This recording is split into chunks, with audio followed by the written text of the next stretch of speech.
हिंद। हर्षवर्धन की मृत्यु कब हो गया था? 647 ईस्वी में।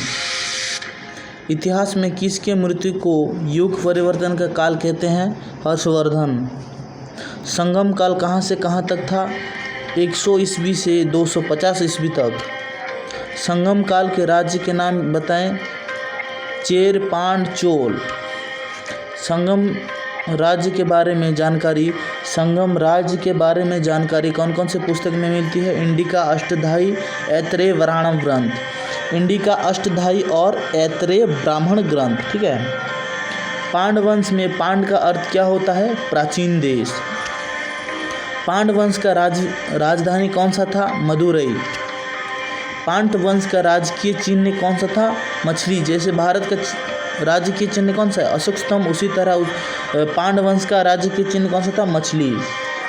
पांड वंश का प्रथम शासक कौन था? नोडियन था। पांड वंश में किसने समुद्र पूजा प्रारंभ किया? नोडियन ने। पांड वंश का सबसे प्रतापी शासक कौन था? नेडुजेलियन। पांड वंश का अंतिम शासक कौन था? नल्ली वकोडन। पांड वंश की राजधानी मदुरई को कौन सा शहर कहा जाता है? त्योहारों का शहर। मदुरई का कौन सा मंदिर विश्व प्रसिद्ध है? मीनाक्षी मंदिर। चोल का अर्थ क्या होता है? नया देश।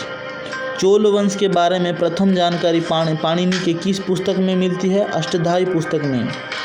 चोल साम्राज्य तमिलनाडु के किस भाग में था?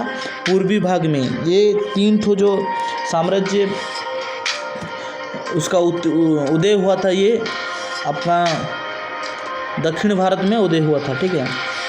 चोल वंश का राजकीय चिन्ह कौन सा था? बाघ था। चोल वंश किस नदी किनारे था? कावेरी नदी के किनारे। इस वंश में जो उनका जमीन था बहुत ही उपजाऊ था। कहा जाता है कि एक हाथी सोने के जगह पर आप एक साल के अनाज 7 लोगों का उगा सकते हैं। ठीक है। मान लीजिए आपका 300 स्क्वायर फुट जगह में आप अगर खेती करेंगे तो एक साल तक 7 लोगों का खाने 7 लोगों का पेट भर सकते हैं, 3 टाइम खाना। चोल वंश का सबसे प्रतापी शासक कौन था? करिकाल था। चोल वंश का किस शासक ने श्रीलंका जीत लिया और वहां से 12,000 मजदूर लाकर भारत में बांध बना दिया था? ये करिकाल ने। करिकाल ने किस नदी पर बांध बनाया था? सॉरी, इसका टाइपिंग गलत हो गया है। ये कावेरी नदी पर अपना बांध बनाया। ये करिकाल हो गया है। कावेरी नदी पे ये बांध बनाया था। भारत का पहला बांध किस राज्य में बनाया है? भारत का पहला बांध किस राजा ने बनाया? करिकाल ने। भारत का पहला बांध का नाम क्या है? ग्रांड बांध है। ये भारत का पहले बनाया था।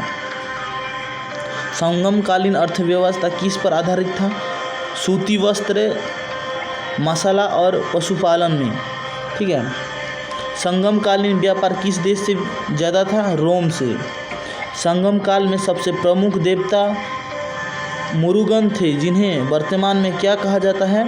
सुब्रमण्यम। संगम काल में दूसरे प्रमुख देवता कौन थे? कार्तिक, ये गणेश जी के भाई कार्तिक थे। संगम काल के साहित्य किस भाषा में लिखे गए हैं? तमिल भाषा में। किस साहित्य को द्रविड़ साहित्य कहते हैं? संगम काल के साहित्य को द्रविड़ साहित्य कहा जाता है। किस वंश के अंत के बाद वाकाटक वंश के उदय हुआ? सातवाहन वंश के। वाकाटक वंश किस धर्म को मानते थे? ब्राह्मण धर्म को। वाकाटक वंश के संस्थापक कौन थे? विंध्याशक्ति थे। वाकाटक वंश के सबसे प्रतापी शासक कौन थे? प्रवरसेन थे ये सबसे प्रतापी शासक। किस वंश का अंत के बाद चालुक्य वंश का उदय हुआ? वाकाटक वंश के अंत के बाद। चालुक्य वंश का उदय कहाँ पर हुआ था? ये सतपुड़ा पर्वत के दक्षिण में। चालुक्य वंश की कितनी शाखाएं थी? 3। वातापी, कल्याणी, बेंगी। वातापी का वर्तमान नाम क्या है? वादामी। वातापी वंश के संस्थापक कौन थे? जयसिंह। वातापी वंश का सबसे प्रतापी शासक कौन था? पुलकेशिन द्वितीय। पुलकेशिन द्वितीय ने नर्मदा नदी को पार करके कन्नौज के शासक किसको पराजित कर दिया? हर्षवर्धन को। पुलकेशिन द्वितीय ने दक्षिण भारत में पल्लव शासक महेंद्रवर्मन को पराजित कर दिया तथा उसकी राजधानी कांची को जीतकर कौन सा उपाधि धारण कर लिया? कांचीकोण की उपाधि। पुलकेशिन द्वितीय के राजकीय कवि कौन था? रवि कीर्ति था। वातापी वंश का अंतिम शासक कौन था? कीर्तिवर्मन द्वितीय। पल्लव वंश का संस्थापक कौन थे? सिंह विष्णु। पल्लव वंश की राजधानी कहाँ थी? कांची था। सिंह विष्णु के दरबार में कौन से विद्वान रहते थे? भरवी नामक विद्वान। किरातुर्जिनियम नामक पुस्तक किसने लिखी? भरवी ने। वल्लभ वंश का अगला शासक नरसिंहवर्मन था। पल्लव वंश का अगला शासक नरसिंहवर्मन था। इसके टाइपिंग थोड़ा गलत हो गया है, उसका क्वेश्चन का जगह आंसर दे दिया है, ठीक है।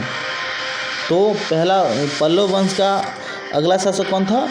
नरसिंहवर्मन। नरसिंहवर्मन के दरबार में कौन सा विद्वान रहते थे? दांडी नामक विद्वान। दांडी, इसका टाइपिंग थोड़ा अलग है, दांडी ऐसा नहीं लिखा होता है, ठीक है, नहीं लिखा जाता। तो मिलेंगे नेक्स्ट क्लास में। जय हिंद।